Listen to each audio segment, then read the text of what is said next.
Hey, my children, come closer. Welcome back to the channel. You know your uncle cannot sleep well until he brings you one sweet story. Before we start, quickly subscribe, like the video, and share with your friends. Yes, you, I'm talking to you. I'm waiting. Okay, good. Let's begin. Today's story is called The Day Tunde Borrowed Trouble.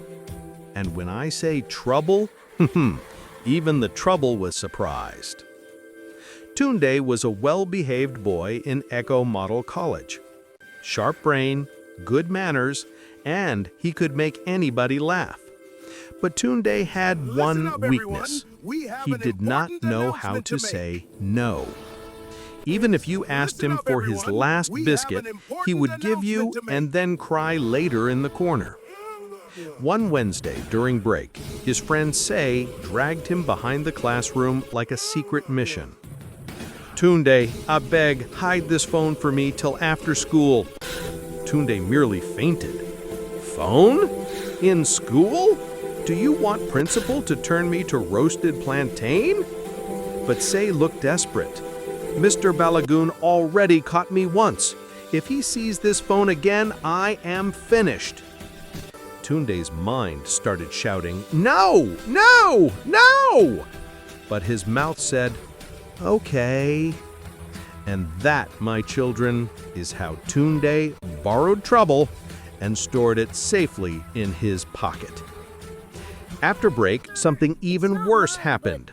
The school prefects ran around blowing whistles like policemen on speed. "Everybody to the assembly ground!" The principal climbed the stage, cleaned his glasses, and said, "Today, we are doing a surprise bag check." Tunde's spirit packed its bags and almost relocated. As the teachers moved from row to row, Tunde started sweating like someone ironing clothes with fear. He glanced at Seyi, who looked like he wanted to melt into the ground. When the teachers reached Tunde's line, he took a deep breath, raised his hand, and said, "Sir, before you check my bag, I need to confess." The whole assembly froze. Even the birds in the school tree kept quiet. "I am holding a phone. It's not mine, but I should have said no. I'm sorry." There was a long silence. Then the principal nodded slowly. "Tunde, thank you for being honest. That takes courage." The phone was later returned to Seyi's parents. Both boys were punished, but a light one. They had to help the librarian sort old books. At first, they thought it would be boring. But guess what? The library became their hideout.